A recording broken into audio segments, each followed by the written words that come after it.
নবদ্বীপ হিন্দু স্কুলের ছাত্র মাধ্যমিক পরীক্ষার্থী সৌমাল্যর অস্বাভাবিক মৃত্যুর ঘটনায় এলাকায় নেমে এলো গভীর শোকের ছায়া। আত্মঘাতী হলো এক মাধ্যমিক পরীক্ষার্থী। মৃতের নাম সৌমাল্য সান্যাল, বয়স 16। সৌমাল্য নবদ্বীপ হিন্দু স্কুলের 10ম শ্রেণীর ছাত্র। খুব মেধাবী ছাত্র ছিল সে। বাড়ি নবদ্বীপের হরিসভা পাড়া। পরিবার সূত্রে জানতে পারা যায়, সৌমাল্য সকালে পড়তে গিয়েছিল। পড়ার পর সে বাড়ি ফিরে নিজের ঘরে যায়। 11টার সময় হঠাৎ ওর বোন ওকে গলায় ফাঁস লাগা অবস্থায় দেখে চিৎকার করে ওঠে। সৌমাল্যর মা মহাদেবী ছুটে আসেন। এরপর নবদ্বীপ থানার পুলিশকে খবর দিলে পুলিশ এসে দেহ উদ্ধার করে নবদ্বীপ স্টেট জেনারেল হাসপাতালে নিয়ে যায়। হাসপাতালে কর্তব্যরত চিকিৎসক সৌমাল্যকে মৃত বলে ঘোষণা করে। এরপর মৃতদেহ শক্তিনগর হাসপাতালে নিয়ে যাওয়া হয় ময়না তদন্ত করার জন্য। ময়না তদন্তের পর সন্ধ্যায় নবদ্বীপ হরিসভা পাড়ায় মৃতদেহ আসলে দেহ বাড়িতে পৌঁছাতেই কান্নায় ভেঙে পড়ে গোটা পরিবার।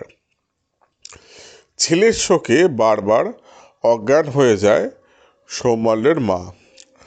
সৌমাল্যের অস্বাভাবিক মৃত্যুতে এলাকায় নেমে এসেছে শোকের ছায়া। এলাকার সব মানুষ ও পরিবারের সদস্যরা মানতেই পারছেন না যে সৌমাল্য আর নেই। সবার কথায় খুব ভালো ছেলে ছিল সৌমাল্য, খুব বাধ্য ছেলে ছিল সে। নবদ্বীপ থেকে দিবাকর দাসের রিপোর্ট, ডি নিউজ। কি ঘটেছে একটু বলবেন? কিছুই হয়নি। আমি কালকে বাপের বাড়িতে এসেছি। এসে ভালো, যেমন বড় মা বলে ডাকে, আমিও কথা বলেছি। সকালবেলা ওর মাকে বলে পড়তে গেছে। ওর মা একটা নতুন টিউশনি ধরেছে। ওর মা খাবার দাবার করেছে, খেয়ে দিয়ে গেছে। তারপরে এলো আর বলছে, বাবা পড়ে এলি? বলছে, হ্যাঁ বড় মা পড়ে এলাম। এই অবধি, আর কিচ্ছু না। ও যেমন ঘরে বসে ফোন টোন দেখে, আবার সময় ওই পর, এখন তো সামনে মাধ্যমিক পরীক্ষা, এই আর কিচ্ছু হয়নি। ছেলে তো পড়াশোনায় খুব ভালো ছিল। হ্যাঁ ভালো, খুব ভালো হয়েছে। মানে আগে অল্প বয়সে একটু দুষ্টুমি করে, কিন্তু কিছুদিনের খুব শান্ত হয়েছে, ভালো, কোনো ইয়ে নেই। এইটুকুনি, তাছাড়া কিচ্ছু। বাচ্চাদের যখন বললে মুখ করিয়ে চলে যায়, ওরকম ছিল না। আমার পিস্তলে দাদার ছেলে হয়, কোনো কিছু বললে এসে আমাকে দিদি শুভম কোথায় ছিল, ওর যেটা ঠিক আছে, সেদিকে বললো পিসিকে মিষ্টি দে, সঙ্গে সঙ্গে দৌড়ে নিয়ে এসে আমাকে বললো পিসি চেয়ার রয়েছে, তাও বলছে পিসি বসো এখানে। মানসিকতার দিক থেকে খুব ভালো ছেলে ছিল। আপনারা কখন দেখতে পেলেন এরকম অঘটন? ওই তো 11টার সময় এসেছে তো পড়ে টরে। আমি ওর সঙ্গে কথা বলে আমি ঘরে কাজ করতে গেছি। ও তো থাকে ঘরে, আমি ওইটুকুনি জানি। এখন ওর মা 10 মিনিট বাদে এসেছে, এসে বলছে দিদি শুভম বলছে, এই তো এক্ষুনি পড়ে এলো দেখলাম। তখন এই দরজাটা ধাক্কা দিয়ে বলছি, দরজা দিয়ে কেন? আমি দেখো তো ওই দিক দিয়ে গিয়ে দরজা দিয়ে কেন, সেই তো আমি তো অত খেয়াল করিনি। তখন দেখছি ওই অবস্থা। ছেলের নাম কি? নাম কি ছিল? ভালো নাম সৌমাল্য সান্যাল। ক্লাস 10-এ একবার মাধ্যমিক এবার দেবে। কোন স্কুলে পড়তো?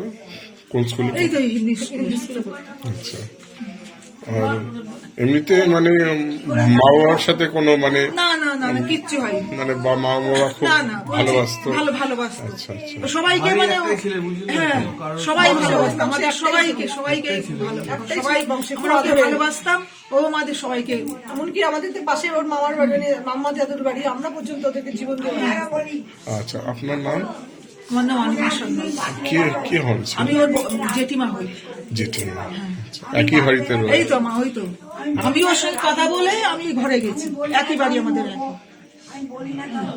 আমার যেটুকুনি জ্ঞান অনুযায়ী আমি বলছি, মানে আজকালকার যুগের ছেলেরা যেমন আজকাল জেনারেশনে কিছু বললে না মুখ ঘুরিয়ে চলে যাবে, কিন্তু আমার ভাইপো মানে আমার পিস্তলে দাদার ছেলে হয়, কিন্তু সেরকম নয়, খুবই বাধ্য ছেলে। রিসেন্ট আমার দাদার কম্বলদানের সময় ওখানে গেছিল, ঠিক আছে, সেখানে গিয়ে সামান্য ব্যাপারে আমার পিসি আমাকে বলছে যে আমার নিজের ব্যাপারে, যাতে পিসিকে একটু মিষ্টি নিয়ে আইতো। চেয়ার পাশে রয়েছে, তাও বলছে পিসি বসো, দাঁড়িয়ে আছি, ঠিক আছে। তারপর তো আরো এরকম অনেক কিছু ব্যাপার আছে। আমাদের বাড়িতে কোনো অনুষ্ঠান হতো, কিছু হতো, কোনো কিছু বললেই ও চট করে এসে আমাকে বলতো, যে সুমকে বলতাম সুমো এটা নিয়ে আইতো, সুমো ওটা নিয়ে আইতো, ছট করে কেউ চলে আসতো। মানে কি বলবো আপনাকে, মানে ভাষা দিয়ে বোঝাতে পারবো না। আজকালকার যুগের ছেলে থেকে পুরো আলাদা। যেমন ওর বাবা পিসিরা, আমার পিসি যেমন এত ভালো, সারা নবদ্বীপের লোক জানে যে কত ভালো মানুষেরা, তারও বাচ্চা অনুযায়ী তার ওই ছেলেটাও তেমনি সেরকম খুবই ভালো। ওই জন্য আমার বোনকে বুঝতে দিতে পারছি না। পাশের বাড়ি কি আপনার? পাশের বাড়ি? আমাদের বাড়ি ব্যাংকের গলিতে। আমি হচ্ছে ওর বাবার মামাতো বোনের মেয়ে, মামাতো ভাই। এই পাড়াটার নাম কি? এটা হচ্ছে হরিশাপাড়া। হরিশাপাড়া তো এটা, হরিশাপাড়া এটা। আপনি কি জানতে পারলেন, মানে কি হয়েছিল সকালে, কি আমি জানতে? তো জানি না, আমি তো বাড়িতে সংবাদ শুনলাম, সংবাদ শুনে সঙ্গে সঙ্গে এসেছি, তখন তো হসপিটালে নিয়ে চলে গেছে। ঠিক আছে, আমি তো এসে দেখছি যে আমার জেঠি, আমার মেজো জেঠি আর আমি এখানে এসে আসলাম, তো ওর বড় মা ছিল যে বললেন, এসে দেখছি যে ও তার আগে ওকে হসপিটাল নিয়ে চলে গেছে অলরেডি। আমরা হসপিটাল দৌড়ালাম, তারপরে তো হসপিটাল থেকে বডি নিয়ে থানায় গেল, থানাতেও গেলাম, দিয়ে বাড়িতে আসলাম। এসে তো তারপরে বাড়িতে সব কাজ টাজ সেরে বিকেলে আসলাম, তো বডি নিয়ে আসলো, দেখলাম। মানে এটা সান্ত্বনা দেওয়ার মতো কিছু না, ভাবতে পারছি না যে ওর মতো ছিল এরকম করতে আচ্ছা, পারে। বাবা কি করে? বাবা ওর বাবা টিউশনই করে, আর ব্যাংকে টুকটাক সবার হচ্ছে ওই কেউ টাকা ভরতে পারছে না, ইয়ে করতে পারছে না, টুকটাক কাজ, ফর্ম টর্ম। মাও টিউশন করে? মাও টিউশনই করে, বাড়িতেও টিউশনই করে। বাবার কি নাম? বাবার নাম হচ্ছে সুরেন্দু সান্যাল বাবার নাম। আর মায়ের নাম? মায়ের নাম হচ্ছে কি মহুয়া সান্যাল। ছেলের ভালো নামটা কি? সৌমল্য সান্যাল। সৌমাল্য। সৌমল্য সান্যাল। সৌমাল্য সান্যাল। বয়স ওই 15 মতন হবে তো? মাধ্যমিক দেবে। হিন্দু স্কুলে পড়ে? আচ্ছা, এমনি ও মোবাইল টোবাইল ঘাটতো এরকম কিছু আছে? ওই জেঠু বাবা কাকা মানে বলতে গেলে খুবই ভালো ছেলে ছিল এবং খুবই বাধ্য ছেলে ছিল।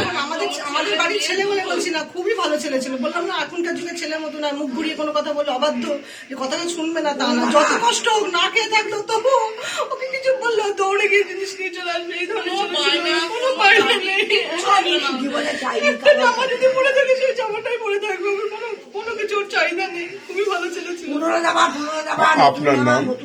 আমার নাম হচ্ছে অপর্ণা ভট্টাচার্য। কে হন আপনি? আমি ওর বাবার মামাতো বোন হয়, পিসি হয় ওর আমি।